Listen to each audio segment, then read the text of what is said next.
রাস্তা দিয়ে যাওয়ার সময় মনে পড়ে পাড়ার মোড়ে মামার দোকানে সেই গরম গরম ভাজা সিঙ্গারা। ভাবলেই যেন জিভে জল চলে আসে।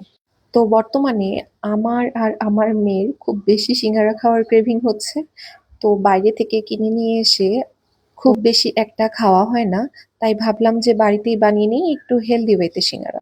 আর তার সাথে প্রতিদিন তো সিঙ্গারা বাসায় বানানো হয় না, তাই ফ্রোজেন করে রাখার জন্য আমি একটু বেশিই করে বানিয়ে নিলাম। তো এখানটায় আমি সবজিটা ভালো মতো রান্না করে নিচ্ছিলাম।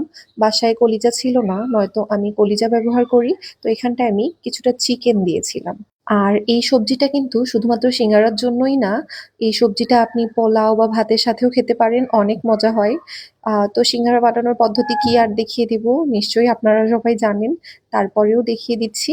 এই পেস্টটা আসলে দিতে পারলেই সিঙ্গারা বানানোর এই ভাজটাই হচ্ছে মেইন। তো আমি এখানটায় পরিমাণ মতো পুরটা দিয়ে দিচ্ছি।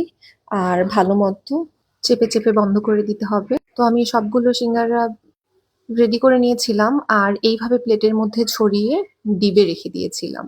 হ্যাঁ, ঠিকই শুনেছেন। কেননা এইভাবে ছড়িয়ে না রাখলে সরাসরি আপনি বক্সের মধ্যে ভরে ফেললে তাহলে এগুলো একটার সাথে আরেকটা লেগে যাবে। এইরকম ভাবে রেখে দিলে এগুলো কিন্তু অলমোস্ট মানে শক্ত হয়ে গেছে। তো এইগুলো শক্ত হয়ে যাওয়ার পরে আপনি যখন বক্সের মধ্যে রাখবেন এগুলো একটার সাথে আরেকটা লেগে যাবে না। এইখানটা আমি ২ রকম ভাবে বানিয়ে নিয়েছিলাম। কিছুটা পিঠার মতো করে যেভাবে সবজি পিঠা বানানো হয়, আর কিছুগুলো সিঙ্গারা শেপ দিয়ে। এইগুলো শক্ত হয়ে যাওয়ার পরে বক্সের মধ্যে ভরে এইভাবে ফ্রিজে রেখে দিয়েছি।